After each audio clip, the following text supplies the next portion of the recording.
Hello everyone, नमस्कार। स्वागत है आपका अपने यूट्यूब चैनल इलेक्ट्रिकल स्टडी में। जैसे कि दोस्तों लाइनमैन और एसएससी से रिलेटेड हमारी टेक्निकल सीरीज चल रही थी। इसके दोस्तों लगभग हमने 24 पार्ट के अंदर काफ़ी अनटच लेवल के क्वेश्चन भी अपडेट कर दिए हैं। वो पार्ट आपने नहीं देखे हैं तो दोस्तों प्ले लिस्ट में जाके आप सारे के सारे पार्ट एक बार जरूर देख लें, क्योंकि दोस्तों उनके अंदर जो क्वेश्चन अपडेट किए गए हैं वो प्रीवियस ईयर्स के जितने भी एग्जाम हुए हैं उनकी सर्वे करके ही वो पार्ट जो है अपडेट किए गए हैं। दोस्तों अभी तक आपने हमारा सिलेबस नहीं दिया हुआ है तो ये व्हाट्सअप नंबर दिया हुआ है, इस पे आप कॉल भी कर सकते हो। ठीक है, किसी भी प्रकार की टेक्निकल हेल्प के लिए कॉल भी कर सकते हो और जितना जल्दी हो ये सिलेबस लेके, जिसमें 12,000 प्लस एमसीक्यू आपको दिए जा रहे हैं। ठीक है, इसके साथ ही आपका टोटल सिलेबस भी कवर हो जाता है। साथ में दोस्तों आपका नंबर गारंटी बेच के व्हाट्सअप ग्रुप में ऐड कर दिया जाता है, जिसके अंदर रोजाना पीडीएफ, एमसीक्यू और वीडियो लेक्चर शेयर किए जाते हैं, जो एक बेस्ट प्रिपरेशन के लिए जरूरी है।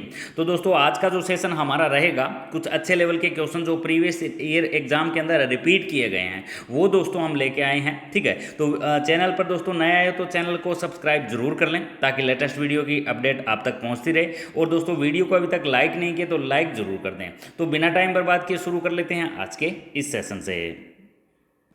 तो आज का दोस्तों सबसे पहला और शानदार क्वेश्चन है हमारा, नमी युक्त सिलिका जेल का दोबारा प्रयोग करने के लिए कितने डिग्री तापमान पर उसको दोबारा गर्म किया जाता है। बात की गई दोस्तों सिलिका जेल से रिलेटेड क्वेश्चन की, जो एक अनटच क्वेश्चन बनता है और सिलिका जेल से रिलेटेड 4 क्वेश्चन मुख्य तौर पर पूछे जाते हैं। ठीक है, ये जो क्वेश्चन पूछा गया है ये कितने डिग्री पर ओवन के अंदर इसको गर्म किया जाता है, क्योंकि ऐसे मौसम आते हैं जिनके अंदर धूप बिल्कुल नहीं निकलती। जैसे सर्दी के मौसम की बात करें तो उस टाइम जो है ओवन के अंदर डालकर दोस्तों इनको गर्म करके जो है इनको कितने डिग्री पर गर्म किया जाता है सही करने के लिए, ताकि इसका दोबारा से ये यूज करने लायक हो जाए और दोबारा से ये कौन सा कलर में हो जाए, नीले कलर में हो जाए। तो इसके दोस्तों राइट ऑप्शन की यहाँ पे बात की जाए तो ऑप्शन जो रहेगा वो बी रहेगा। 150 डिग्री से 200 डिग्री सेल्सियस डिग्री तापमान पर जो है इसको गर्म किया जाता है। तो राइट ऑप्शन हमारा हो जाता है ऑप्शन बी। अब इसके अलावा दोस्तों एक फ्रेश सिलिका जेल का कलर क्या होता है। सबसे पहले क्वेश्चन तो यही बनता है कि एक फ्रेश सिलिका जेल का कलर क्या होता है। तो एक फ्रेश जो सिलिका जेल जो होती है उसका कलर होता है वो होता है नीला। क्या होता है? नीला। ठीक है, वेरी वेरी इंपॉर्टेंट क्वेश्चन दोस्तों उठाया जाता है। अगर सेकंड नंबर जो क्वेश्चन पूछा जाता है ये हमारा सेकंड नंबर हो जाता है। थर्ड नंबर जो क्वेश्चन पूछा जाता है वो ये पूछा जाता है कि बिल्कुल खराब सिलिका जेल का कलर क्या हो जाता है। तो अगर बिल्कुल डेड सिलिका जेल कलर हो जाती है सिलिका जेल तो उसका कलर हो जाता है काला। ठीक है, बिल्कुल खराब सिलिका जेल क्या हो चुकी है, बिल्कुल डैमेज हो चुकी है, बिल्कुल खराब हो चुकी है, तो उसका जो कलर हो जाएगा वो क्या हो जाएगा, ब्लैक हो जाएगा। अब एक क्वेश्चन और पूछा जाता है यहाँ से कि जो सिलिका जेल है वो नमी सोखने के बाद उसका कलर क्या हो जाता है। तो नमी सोखने के बाद जो है वो सिलिका जेल का कलर हो जाता है सफ़ेद। या तो सफ़ेद दिया जाता है दोस्तों ऑप्शन, या दिया जाता है हमारा हल्का गुलाबी। क्या दिया जाता है? हल्का गुलाबी। ये 3 से 4 क्वेश्चन दोस्तों सिलिका जेल से रिलेटेड क्वेश्चन एग्जाम में बार बार पूछे जाते हैं। ठीक है, कि खराब सिलिका जेल का कलर क्या होता है, या तो दोस्तों जो नमी सोखने के बाद सिलिका जेल सफ़ेद कलर की हो जाती है या हल्की गुलाबी हो जाती है। इसको एक बार हम देख भी लेते हैं। ठीक है, ये जो कलर दिखाया गया है ये देखिए, इसके अंदर 2 हमारे ब्रीदर लगे हुए हैं एक ट्रांसफार्मर के अंदर। ये जो सिलिका जेल है जिसको हम हल्के गुलाबी कह रहे हैं ये क्या है, नमी युक्त सिलिका जेल है। इसके अंदर क्या आ चुकी है, नमी आ चुकी है। इसको बाहर निकालकर या तो दोस्तों ओवन के अंदर 150 से 200 डिग्री सेल्सियस पर गर्म करेंगे, या दोस्तों इसको हम धूप पे रखें, इसको सुखाएंगे। तो वेरी वेरी इंपॉर्टेंट क्वेश्चन बन जाता है। अच्छा, सिलिका जेल ब्रीदर के अंदर प्रयोग क्यों की जाती है। ठीक है, ये दोस्तों ट्रांसफार्मर ऑयल के अंदर क्या आती रहती है, नमी आती रहती है, तो उसको फ्रेश हवा की जरूरत पड़ती है। ठीक है, शुष्क हवा की जरूरत पड़ती है, तो ये शुष्क हवा देने का काम क्या करती है, ये सिलिका जेल करती है। वेरी वेरी इंपॉर्टेंट क्वेश्चन दोस्तों यहाँ से काफी बार पूछे जा चुके हैं। ठीक है, अब दोस्तों हमारा एक क्वेश्चन यहाँ से और बन जाता है कि सिलिका जेल जो है जो ब्रीदर के अंदर डली होती है, किसके अंदर डली होती है, ब्रीदर के अंदर। तो ये ब्रीदर किसके साथ जुड़ा होता है, ये पार्ट जो है ये किसके साथ जुड़ा होता है। तो ऑप्शन दिए जा सकते हैं ट्रांसफार्मर टैंक के साथ, बूसिंग के साथ, वाइंडिंग के साथ, या कंजर्वेटर ड्रम के साथ। तो ये ब्रीदर जो है ये किस पार्ट के साथ जुड़ा होता है, तो ये जुड़ा होता है हमारा कंजर्वेटर ड्रम के साथ। किसके साथ, कंजर्वेटर ड्रम के साथ। वेरी वेरी इंपॉर्टेंट क्वेश्चन दोस्तों ये पूछा भी जा चुका है। ठीक है, ये टैंक जो है ये जैसे ये हमारी हल्की गुलाबी, मतलब ये नमी सोखने के बाद जो सिलिका जेल की जो कलर हो जाता है वो ये हो जाता है। ठीक है, और ये ब्रीदर किसके साथ जुड़ा होता है, तो ये दोस्तों हमारा जुड़ा होता है कंजर्वेटर ड्रम के साथ। कंजर्वेटर लगभग तेल से आधा भरा रहता है। आज का दोस्तों नेक्स्ट जो क्वेश्चन रहेगा वो रहेगा कि एक ट्रांसफार्मर की प्राइमरी वाइंडिंग व सेकेंडरी वाइंडिंग के बीच कितने डिग्री का कोण होता है। कोण दोस्तों यहाँ पर पूछा गया है कि कितने डिग्री का कोण इसमें होता है। राइट ऑप्शन की दोस्तों यहाँ से बात कर ली जाए तो ऑप्शन बी रहेगा हमारा, क्या रहेगा, बी। ठीक है, इसका डिग्री कितने डिग्री का कोण होता है, तो 180 डिग्री का कोण होता है। 180 डिग्री का कैसे होता है, देखिए हम ऐसे दो वाइंडिंग बना लेते हैं ट्रांसफार्मर की, तो ये वाइंडिंग जो रखी होती है प्राइमरी और सेकेंडरी वाइंडिंग, ये कितने डिग्री पर रखी होती है, तो ये हमारी 180 डिग्री पे रखी होती है। वेरी वेरी इंपॉर्टेंट क्वेश्चन दोस्तों, एग्जाम में बहुत बार पूछा गया है। उसके बाद दोस्तों यहाँ से ही एक और क्वेश्चन पूछा जाता है, जो ये दोनों जो हमारी वाइंडिंग जो रखी होती है इनके बीच का इंसुलेशन का मान कितना होता है, इनके बीच कम से कम कितने मेगा ओम, या अगर अनंत ऑप्शन दिया जाए तो वो भी दोस्तों हमारा सही रहेगा। कई बार मेगा ओम में, 1 मेगा ओम में जो है ऑप्शन दे दिया जाता है, तो वो भी हमारा क्या रहेगा, सही रहेगा। कई बार अनंत ऑप्शन दे दिया जाता है और कई बार 1 मेगा ओम दे दिया जाता है। कोर और वाइंडिंग के बीच, कोर और वाइंडिंग के बीच, यानी इसमें जो कोर है और उस वाइंडिंग के बीच का रेजिस्टेंस कितना होगा, तो 1 मेगा ओम होगा। ठीक है, और इन दोनों के बीच, दोनों वाइंडिंग के बीच का रेजिस्टेंस कितना होगा, अनंत होगा। ये दो प्रकार के क्वेश्चन दोस्तों पूछे जाते हैं। ट्रांसफार्मर के प्राइमरी व सेकेंडरी वाइंडिंग के बीच कितने डिग्री का अंतर होता है, तो 180 डिग्री का होता है। 180 डिग्री को दोस्तों 2 से मल्टीप्लाई करेंगे तो हमारा टोटल सर्कल आ जाता है, जो कितने डिग्री का होता है, 360 डिग्री का होता है।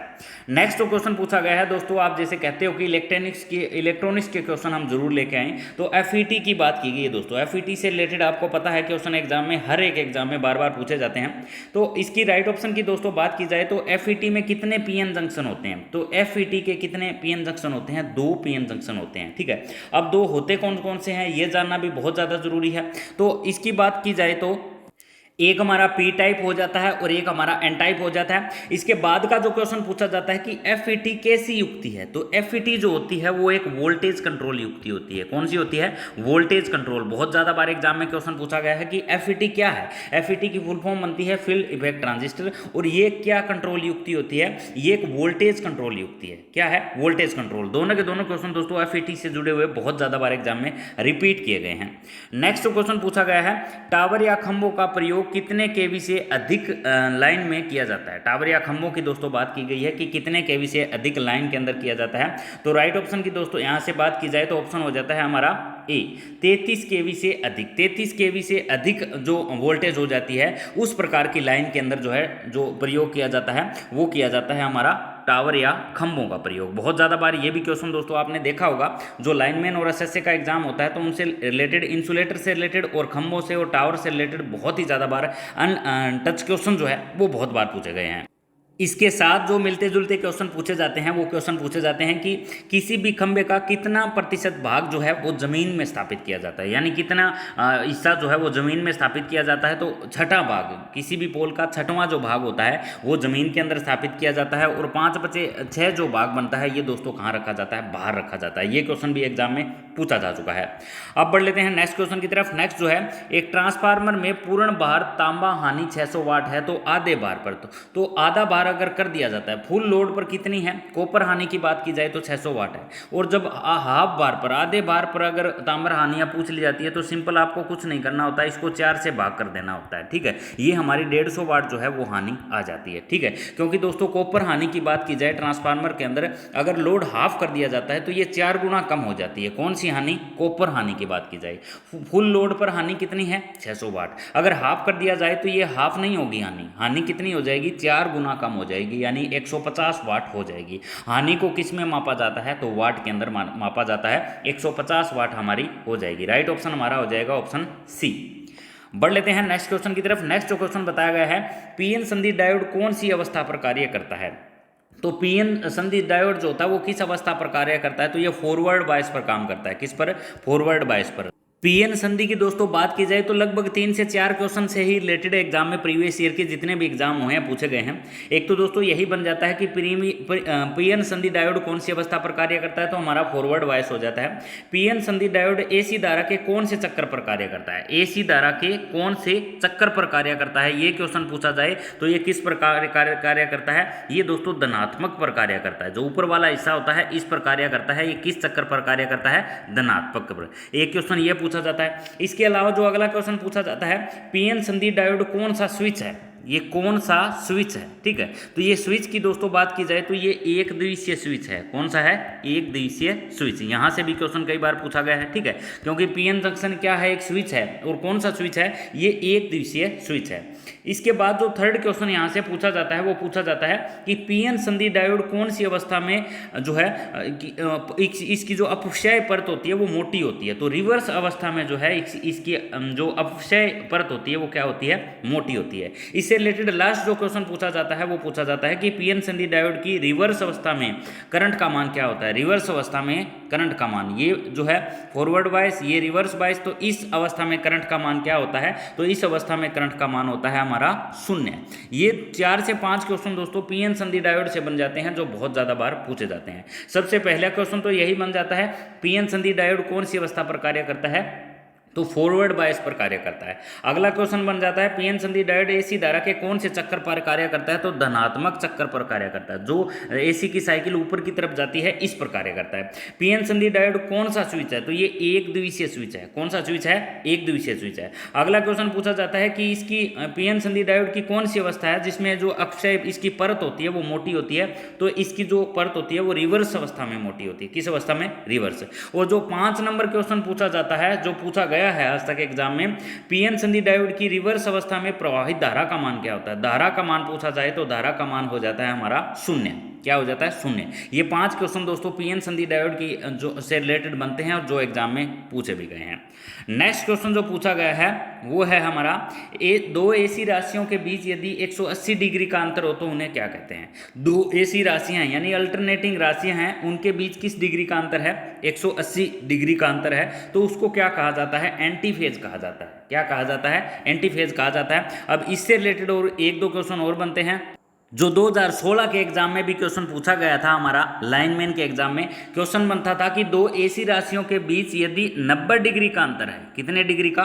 90 डिग्री का अंतर है, तो उसको किस नाम से जाना जाता है? अगर दोस्तों 180 डिग्री का अंतर है तो उसको एंटी फेज कहते हैं। क्या कहते हैं? एंटी फेज कहते हैं। और अगर 90 डिग्री का अंतर है तो उसको कहते हैं कवार्डेज। क्या कहते हैं? कवार्डेज। ये अजीब सा नाम है, आपको याद रखना बहुत ज़्यादा जरूरी है। इसको कहा जाता है कवार्डेज। दो ऐसी राशियों के बीच 90 डिग्री के अंतर को कवार्डेज कहा जाता है और 180 डिग्री के अंतर को एंटी फेज कहा जाता है। जो 2016 के एग्जाम में क्वेश्चन पूछा गया था वो 90 डिग्री से रिलेटेड पूछा गया था। हो सकता है नेक्स्ट एग्जाम में आपको 180 डिग्री से देखने को मिल जाए। नेक्स्ट क्वेश्चन हमारा बनता है, बहुत इंपॉर्टेंट बनता है, जर्मेनियम और सिलिकॉन से रिलेटेड। दोस्तों दो हमारे सेमीकंडक्टर बनते हैं, जर्मेनियम और सिलिकॉन। सबसे ज़्यादा जो क्वेश्चन उठाए जाते हैं वो इन्हीं दोनों जो है डायोड से उठाए जाते हैं, क्योंकि ये हमारे क्या हो जाते हैं? अर्धचालक हो जाते हैं। क्या हो जाते हैं? अर्धचालक। ठीक है, सबसे पहले जो अर्धचालक का एग्जाम्पल लिया जाता है वो इन्हीं से ही लिया जाता है। अब इसकी क्वेश्चन की दोस्तों हम बात कर लेते हैं। क्या पूछा गया है कि जर्मेनियम की परमाणु संख्या कितनी होती है? बहुत ही अच्छा क्वेश्चन है। ये क्वेश्चन बहुत ज़्यादा बार रिपीट किया गया है एग्जाम में। जर्मेनियम की परमाणु संख्या कितनी है? जर्मेनियम की परमाणु संख्या की दोस्तों बात की जाए तो ये हमारी है 32। कितनी है? 32। अगर सिलिकॉन की पूछ ली जाए, या तो क्वेश्चन एग्जाम में पूछा जाएगा जर्मेनियम से जुड़ा हुआ, या जो पूछा जाएगा वो किससे जुड़ा हुआ पूछा जाएगा? वो सिलिकॉन से जुड़ा हुआ पूछा जाएगा। ठीक है, अगर सिलिकॉन की परमाणु संख्या पूछ ली जाए तो वो कितनी है हमारी? 14 यानी 14 है। ठीक है, जर्मेनियम की परमाणु संख्या 32 है और सिलिकॉन की परमाणु संख्या कितनी है? 14 है। इसके अलावा क्वेश्चन अगर पूछा जाए कि जर्मेनियम डायोड का जो वोल्टेज है वो कितने वोल्टेज पर काम करता है, या इसका रोधिका जो विभव है यानी वोल्टेज है वो कितना है, तो जो इसकी जर्मेनियम की बात करें तो ये होता है हमारा 0.12 0.3 वोल्टेज। ये हमारा जो है ये जर्मेनियम का है। अगर सिलिकॉन का पूछ लिया जाए तो वो है 0.7 वोल्टेज। कितने ब्रेकडाउन वोल्टेज पर दोस्तों ये कार्य करते हैं? बहुत ज़्यादा बार क्वेश्चन पूछा जाता है। ठीक है, तो ये हमारा क्वेश्चन बन जाता है। इसके अलावा जर्मेनियम एक चतुर्संयोजित तत्व है। ठीक है, क्या है? एक चतुर्संयोजित तत्व है। ये क्वेश्चन भी एग्जाम में पूछा जा चुका है, जो 3rd नंबर बनता है। इसके अलावा इनके दोनों के जर्मेनियम और जो सिलिकॉन है हमारा, सिलिकॉन और जर्मेनियम के बाहरी कक्ष के अंदर कितने इलेक्ट्रॉन होते हैं? तो इन दोनों के ही बाहरी इलेक्ट्रॉन के अंदर कक्ष के अंदर 4 इलेक्ट्रॉन होते हैं। कितने? 4। या तो जर्मेनियम के बाहरी इलेक्ट्रॉन में पूछे जाए, या दोस्तों हमारा सिलिकॉन के बाहरी कक्ष में पूछे जाए तो कितने इलेक्ट्रॉन होते हैं? 4 होते हैं। इनकी वोल्टेज पूछी जाए तो दोस्तों सिलिकॉन की की जो वोल्टेज बनती है, सॉरी जर्मेनियम की बनती है वो है 0.1 to 0.3, और जर्मेनियम की जो वोल्टेज बनती है वो, सॉरी सिलिकॉन की जो वोल्टेज बनती है वो है हमारी 0.7। ये दोनों की दोनों वोल्टेज याद कर लें, बहुत ज़्यादा बार एग्जाम में क्वेश्चन पूछा गया है। जर्मेनियम की परमाणु संख्या 32 है और सिलिकॉन की जो परमाणु संख्या है वो है 14। नेक्स्ट जो क्वेश्चन पूछा गया है वो है, यदि एक 4 पोल अल्टरनेटर 3000 आरपीएम पर चल रहा है तो उसकी जनरेट हुई ईएमएफ की आवृत्ति ज्ञात करनी है। अब दोस्तों फ्रीक्वेंसी निकालने का मैं एक फार्मूला हमेशा आपको बताता रहता हूं, या तो आप स्पीड निकालने का फार्मूला सीख लें, एक F गुना में 120 बाई में P आ जाता है, ठीक है। अब इसमें हमें क्या निकालना है, इसमें हमें फ्रीक्वेंसी निकालनी है। तो दोस्तों ये 120 हमारा बाय में आ जाता है और गुना में पोल हो जाता है। अब इसमें दिया गया है कि 4 पोल है और फ्रीक्वेंसी जो स्पीड जो दी हुई है वो कितने आरपीएम दी हुई है, वो 3000 आरपीएम दी हुई है, ठीक है। और जो हमारे 120 है वो क्या है, इसमें स्थिरांक है। अब इसको दोस्तों हम गुना कर लेंगे, ठीक है, तो ये हमारी 100 फ्रीक्वेंसी आ जाएगी। कितनी, 100। तो ये हमारी 100 हर्ट्ज फ्रीक्वेंसी रहेगी। यदि एक 4 पोल अल्टरनेटर 3000 आरपीएम पर चल रहा है तो उसमें जनरेट हुई ईएमएफ की आवृत्ति जो होगी वो कितनी होगी, 100 Hz। तो इसमें जो राइट ऑप्शन दिया हुआ है वो सी दिया हुआ है, 100 Hz। नेक्स्ट जो क्वेश्चन इसमें पूछा गया है वो पूछा गया है, पोस्ट इंसुलेटर का उपयोग कहां पर किया जाता है। पोस्ट इंसुलेटर की बात की जाए तो ये जो उपयोग किया जाता है वो आइसोलेटर के अंदर किया जाता है। आइसोलेटर कहां लगा होता है, लगभग पावर हाउस के अंदर लगा होता है। पोस्ट इंसुलेटर कौन सा होता है वो हम देख लेते हैं। ये इंसुलेटर दोस्तों आपको दिखाई दे रहा है, ये है हमारा पोस्ट इंसुलेटर। पावर हाउस या सबस्टेशन के अंदर इसका दोस्तों सबसे ज़्यादा यूज किया जाता है। ये दोस्तों हमारा पिंस टाइप इंसुलेटर है। ये कितने केवी तक काम करते हैं, इनकी अलग से वीडियो दोस्तों बनाई जा चुकी है, वो आपने वीडियो नहीं देखी तो जरूर देख लें। इसमें से 6 से 7 क्वेश्चन एग्जाम में पूछे जाने के पूरे चांसेस है। Glass insulator, disc type insulator, प्रति डिस्क कितने केवी की होती है, 11 केवी की होती है, जो कर चुके हैं। ये हमारा दोस्तों सेकल टाइप इंसुलेटर जो मोड़ देने के लिए यूज करते हैं। ये स्ट्रेन टाइप इंसुलेटर है। ये सटे इंसुलेटर है जो अर्थ वायर से बचने के लिए किया जाता है। ये हमारा सस्पेंशन टाइप इंसुलेटर है। इन सभी प्रकार के इंसुलेटर की वीडियो दोस्तों अलग से बनाई जा चुकी है, वो एक बार आप जरूर देख लें। तो यहाँ जो क्वेश्चन पूछा गया था, पोस्ट इंसुलेटर का प्रयोग कहां पर किया जाता है, तो आइसोलेटर के अंदर किया जाता है। कहां पर, आइसोलेटर के अंदर। राइट ऑप्शन हमारा हो जाता है सी। नेक्स्ट क्वेश्चन पूछा गया है, सेलों की करंट क्षमता बढ़ाने के लिए उन्हें जोड़ा जाता है। सेलों की करंट क्षमता, अब 2 प्रकार के क्वेश्चन यहां से बन जाते हैं। एक तो सेलों की करंट क्षमता बढ़ाने के लिए कौन सा कनेक्शन किया जाता है, एक सेलों की वोल्टेज क्षमता बढ़ाने के लिए कौन सा कनेक्शन किया जाता है। ये 2 प्रकार के क्वेश्चन पूछे जाते हैं। वोल्टेज क्षमता बढ़ाने की बात की जाए तो श्रेणी क्रम में कनेक्शन करेंगे। ये जो पूछा गया है ये करंट का पूछा गया, तो कैसे कनेक्शन करेंगे, पैरेलल में। यानी दोस्तों करंट की क्षमता बढ़ानी है तो कैसे कनेक्शन करेंगे, पैरेलल के अंदर। अगर दोस्तों हमारी जो है वोल्टेज क्षमता अगर बैटरी की बढ़ानी है तो हम कैसे कनेक्शन करेंगे, सीरीज के अंदर कनेक्शन करेंगे। जैसे कि कल वाली वीडियो के अंदर दोस्तों मैंने बताया भी, ठीक है। ये मान लो 3 सेल जुड़े हुए हैं, 2 वोल्ट के सेल हैं, तो ये जो सेल है ये हमारा 2 गुना में 3 हो जाएंगे, तो ये 6 वोल्ट के टोटल जो है आउटपुट हमें मिलेगी। तो ये वोल्टेज क्षमता बढ़ाई जा रही है। अगर इन्हीं सेलों को दोस्तों हम जोड़ देते हैं पैरेलल के अंदर, कैसे जोड़ देते हैं, पैरेलल के अंदर, तो इनकी वोल्टेज क्षमता 2 ही वोल्ट रहेगी, लेकिन इसका करंट जो होगा वो क्या हो जाएगा, बढ़ जाएगा। यहाँ पे हमें आउटपुट कितनी मिलेगी, 2 ही वोल्ट मिलेगी। लेकिन इस प्रकार के जो कनेक्शन करते हैं वो करंट रेटिंग बढ़ाने के लिए, इस प्रकार के जो कनेक्शन करते हैं वो हमारी वोल्टेज क्षमता बढ़ाने के लिए किया जाता है। सो इसके अलावा दोस्तों सेल या बैटरी की क्षमता किस में मापी जाती है, तो एम्पेयर हावर या वाट हावर के अंदर मापी जाती है। कल भी ये क्वेश्चन किया था, सेल या दोस्तों बैटरी की जो क्षमता है वो किस में मापी जाती है, तो वो एम्पेयर हावर के अंदर मापी जाती है। नेक्स्ट क्वेश्चन बनता है हमारा, लैंपों में फिलामेंट और वाष्पीकरण को रोकने के लिए किस प्रकार की गैस का प्रयोग करते हैं। गैस से रिलेटेड दोस्तों क्वेश्चन पूछा गया है। लैंप की बात यहाँ पे कर ली गई है। जो जूनियर टेक्नीशियन का जो एग्जाम हुआ था उसके अंदर एक 300 वाट की गोलियत एडिशन स्क्रू केप की बात की गई थी, ठीक है, कि 300 वाट से ऊपर के लैंप के अंदर कौन सी प्रकार की जो केप होती है वो यूज करेंगे, तो वो Goliath Edison screw type cap थी। जूनियर टेक्नीशियन का एग्जाम आपने नहीं देखा है तो वो जरूर देख लें। इसमें जो क्वेश्चन पूछा गया कि लैंप में फिलामेंट का वाष्पीकरण रोकने के लिए किस प्रकार की गैस का प्रयोग करते हैं, तो सभी प्रकार की गैस आ जाती है, क्योंकि दोस्तों नियॉन गैस का भी यूज किया जाता है, आर्गन का भी यूज किया जाता है, हीलियम गैस का भी यूज किया जाता है। लैंपों के फिलामेंट, लैंपों का जो अंदर का फिलामेंट लगा होता है उसको वाष्पीकरण के बचाव के लिए जो है ये फिलामेंट के अंदर जो है बल्ब के अंदर ये गैस भरी जाती है।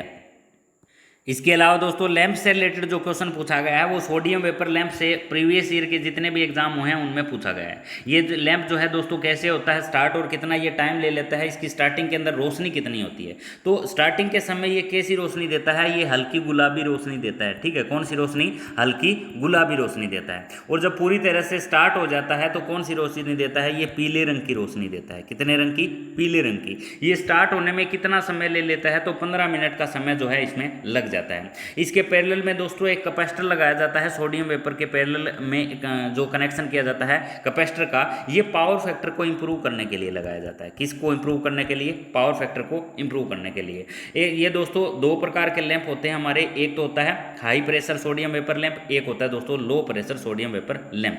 वेरी वेरी इंपॉर्टेंट क्वेश्चन जो सोडियम वेपर से बनते हैं वो यही बनते हैं। इसके अंदर हाई लीकेज रिएक्टेंस ट्रांसफार्मर का प्रयोग किया जाता है। कौन से ट्रांसफार्मर का, high leakage reactance transformer.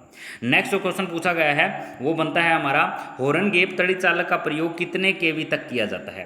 Horn gap की बात की गई है। सबसे पहले तो हमें यही पता होना चाहिए तड़ित चालक होते ही क्या है। सबसे पहले यही पता होना चाहिए कि तड़ित चालक होते क्या है। तो तड़ित चालक जो होता है दोस्तों उनको लाइटनिंग अरेस्टर कहा जाता है। ये जो आसमानी बिजली होती है इससे हमें बचाने के लिए, बिल्डिंग को बचाने के लिए या किसी भी प्रकार की जान माल नुकसान से बचने के लिए ये लगाए जाते हैं। ठीक है, ये भवनों या बिल्डिंग की ऊपरी फ्लोर पर, लास्ट फ्लोर के ऊपर ये लगाए जाते हैं। अब यहाँ पे जो बात की गई है दोस्तों वो लगाई गई है कि हॉर्न गैप जो तड़ित चालक होता है वो कितने केवी तक यूज करते हैं। तो हॉर्न गैप जो यूज करते हैं वो 11 केवी तक यूज करते हैं। कितने केवी तक, 11 केवी तक। अब अगर क्वेश्चन पूछा जाए कि 220 केवी तक कौन से तड़ित चालक का प्रयोग किया जाता है, तो उस वहां यूज करते हैं हम थायराइड। कौन से तड़ित चालक का यूज करेंगे, थायराइड। अगर पूछा जाए 66 केवी के अंदर कौन सा यूज करेंगे, तो पेलेट, इसका नाम हो जाता है हमारा पेलेट तड़ित चालक। कौन सा, पेलेट तड़ित चालक। अब इसके अलावा क्वेश्चन अगर 220 वाला हम कर चुके हैं, ठीक है, ये 220 के भी सेम ऑप्शन दिया गया है।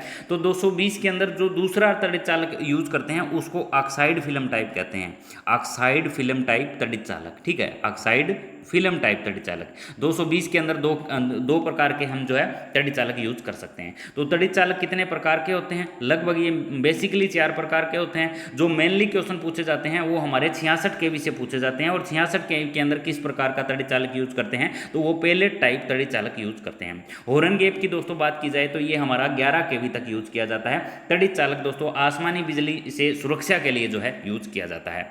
नेक्स्ट क्वेश्चन बन जाता है हमारा आर्मेचर में मोटे तार लेमिनेटेड तांबे की वाइंडिंग का प्रयोग किया जाता है, इसका प्रतिरोध कितना होता है, तो 1 ओम होता है या 1 ओम से भी कम होता है। क्योंकि दोस्तों आर्मेचर जो होता है उसको डायरेक्ट सप्लाई के साथ नहीं जोड़ते हैं। जो हमारा डीसी मोटर का आर्मेचर होता है उसको 2 पॉइंट, 3 पॉइंट या 4 पॉइंट स्टार्टर से कम वोल्टेज देकर जो है उसको स्टार्ट किया जाता है। क्योंकि दोस्तों रेजिस्टेंस जो होता है कम होता है। जब कम रेजिस्टेंस के अंदर हम ज़्यादा इलेक्ट्रॉन जलाएंगे तो वो कोई भी उपकरण होगा वो क्या हो जाएगा, जल जाएगा। बहुत शानदार क्वेश्चन दोस्तों यहाँ से हमारे बन जाते हैं।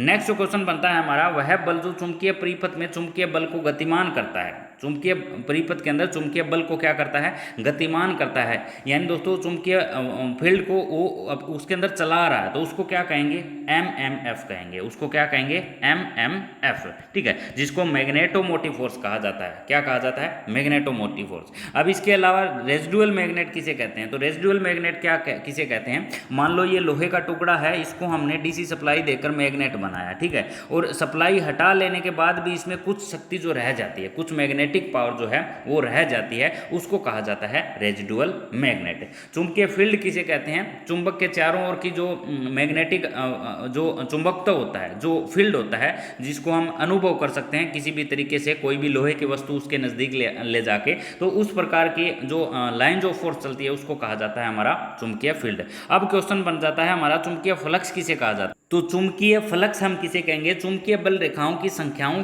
के योग को चुंबकीय फ्लक्स कहेंगे। इसको दोस्तों फाई से जो है दर्शाया जाता है। वेरी वेरी इंपॉर्टेंट क्वेश्चन यहाँ से बनता है। और इसका मात्रक पूछा जाए तो वो हो जाता है वेबर। वेबर को WB भी लिख दिया जाता है। क्या लिख दिया जाता है, वेबर। वेबर ना दिया जाता है तो चुंबकीय फ्लक्स घनत्व के बारे में पूछा जाता है, जिसको मापा जाता है टेस्ला के अंदर। किसके अंदर मापा जाता है, टेस्ला के अंदर। ये क्वेश्चन तो बहुत ज़्यादा, टेस्ला वाला क्वेश्चन तो बहुत ज़्यादा पूछा गया है कि चुंबकीय फ्लक्स घनत्व का प्रतीक क्या है, तो B है। किससे दर्शाते हैं, B से दर्शाते हैं। इसका ऐसा ही मात्रक पूछा जाए तो वेबर मीटर या टेस्ला है। वेबर मीटर या टेस्ला, चुंबकीय किसकी बात कर रहा हूँ मैं, फ्लक्स घनत्व की। अगर चुंबकीय फ्लक्स की बात की जाए तो इसको किस में मापा जाता है, वेबर के अंदर मापा जाता है। चुंबकीय बल रेखाओं के योग को क्या कहा जाता है, चुंबकीय फ्लक्स कहा जाता है। तो ये चुंबक से रिलेटेड कुछ क्वेश्चन बन जाते हैं जो हमारे कवर करने बहुत ज़्यादा जरूरी थे। नेक्स्ट क्वेश्चन हमारा पूछा गया है, निम्नलिखित में से कहाँ स्थायी चुंबक का प्रयोग किया जाता है। तो इन सभी के अंदर स्थायी चुंबक का प्रयोग करते हैं हम, ठीक है। मापक यंत्रों के अंदर करते हैं, डायनमो के अंदर करते हैं, और लाउड स्पीकर के अंदर भी हम चुंबक का प्रयोग करते हैं। अब अगर क्वेश्चन पूछा जाए कि स्थायी चुंबक बनाया किसका जाता है, बहुत ज़्यादा बार क्वेश्चन पूछा जाता है कि स्थायी चुंबक किसका बनाया जाता है। तो ये जो बनाया जाता है ये दोस्तों हमारा बनाया जाता है कार्बन स्टील का। किसका बनाया जाता है, कार्बन स्टील का। बहुत ज़्यादा बार क्वेश्चन पूछा गया है कि जो स्थायी चुंबक है वो किसका बनाया जाता है, या तो ये कार्बन स्टील का ऑप्शन दिया जाता है या कोबाल्ट स्टील का ऑप्शन दिया जाता है। क्या दिया जाता है, कोबाल्ट स्टील का। दोनों क्वेश्चन दोस्तों वेरी वेरी इंपॉर्टेंट बन जाते हैं। जो स्थायी चुंबक होते हैं इसके विपरीत हमारे अस्थायी चुंबक हो जाते हैं। अस्थायी चुंबक जो होते हैं उनकी चुंबकत्व को घटाया बढ़ाया जा सकता है, लेकिन स्थायी चुंबक की जो चुंबकत्व शक्ति होती है इसको घटाया व बढ़ाया नहीं जा सकता, ठीक है। इसके अलावा दोस्तों क्वेश्चन यहीं से ही हमारे 2-4 बन जाते हैं। अस्थायी जो चुंबक होते हैं वो एक प्रकार के विद्युत चुंबक होते हैं। क्या होते हैं, विद्युत चुंबक। अस्थायी के बारे में पूछा जाए तो, ठीक है, उनसे विद्युत देकर उनको जो है चुंबक बनाया जाता है। तो बढ़ लेते, ये जो क्वेश्चन थे दोस्तों ये हमारे थे 50+ क्वेश्चन जो वेरी वेरी इंपॉर्टेंट थे, जो बार बार एग्जाम में रिपीट किए गए हैं। यानी आप हर एग्जाम देखोगे तो उनके क्वेश्चन इनमें से कहीं ना कहीं देखने को जरूर मिलते हैं। तो वीडियो को दोस्तों लाइक नहीं किया तो लाइक जरूर कर दें। आज के वीडियो में दोस्तों हम इतने ही क्वेश्चन करेंगे क्योंकि जो है बहुत सारे और क्वेश्चन बच जाते हैं, वीडियो जो है बहुत ज़्यादा लंबी हो जाती है हमारी, ठीक है, एक्सप्लेनेशन के साथ जब हम करते हैं। अभी तक आपने हमारा सिलेबस नहीं लिया तो वो जरूर ले लें। मिलते हैं दोस्तों जल्द नेक्स्ट वीडियो में, तब तक दोस्तों नमस्कार, जय हिंद, जय भारत।